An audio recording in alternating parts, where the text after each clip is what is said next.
Elias noticed that I had stopped asking for his opinion on everything. An email came from work, a position had opened up at the New York headquarters, and they wanted to know if I was interested. I filled out the application and hit send before I even remembered I hadn't told him. When Sarah's wedding invitation arrived, addressed to Chloe Vance and guest, I RSVP'd for one and wrote a separate check for their gift. Even the minor surgery, the one that required a hospital stay, I handled myself. I found a specialist, dealt with the insurance pre-approval, and scheduled the procedure all on my own. Elias was a surgeon. When he found out, he frowned. "You're sick? Why didn't you tell me?" The words slipped out before I could stop them. "I handled it. Don't worry." As soon as I said it, we both froze. Just 2 weeks ago, I was the clingy girlfriend who would text him photos of dresses and salads, agonizing over what to wear on a date or what dressing would make me fat. "This one or this one? Is this vinaigrette going to kill my diet?" He used to answer. Then his replies became a curt, "Either one is fine," and eventually, he just left me on red. I thought he was just busy, until I realized he wasn't like that with everyone. For instance, with Lily, the daughter of his late mentor who he'd been asked to look after. "The surgery is tomorrow?" The attending physician handed me the clipboard, his tone routine. "Dr. Mercer is still out of town for a conference.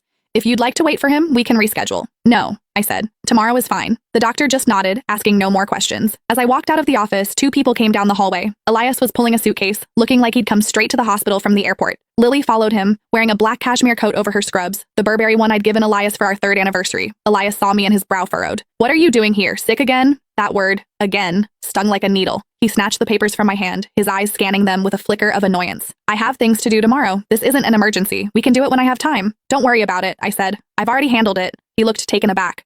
This was coming from the girl who used to video call him in tears over a paper cut, the one who sent him a dozen selfies just to pick a date night outfit. Now here I was, calmly scheduling my own surgery. If he hadn't run into me, he probably wouldn't have known until after it was over. I took the chart back, accidentally knocking a small box from his hand. It clattered to the floor, spilling its contents. "Birth control pills. It's not what you think," Elias said, bending to pick them up. His voice was as flat as if he were discussing the weather. "They're for Lily's cramps. Doctor's orders." Lily clutched the coat tighter, her voice a fragile whisper.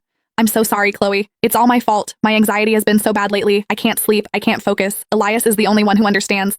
He said he couldn't leave me alone in case I did something stupid." Her voice trailed off. "You don't know what it's like. Sometimes my head is just full of bad thoughts. I can only get through it when Elias is with me. I just wish I could be strong like you." I'd heard this script before. Every time I questioned their relationship, Lily would bring up her anxiety and her bad thoughts, and Elias would shoot me a look that screamed, "How can you be so heartless?"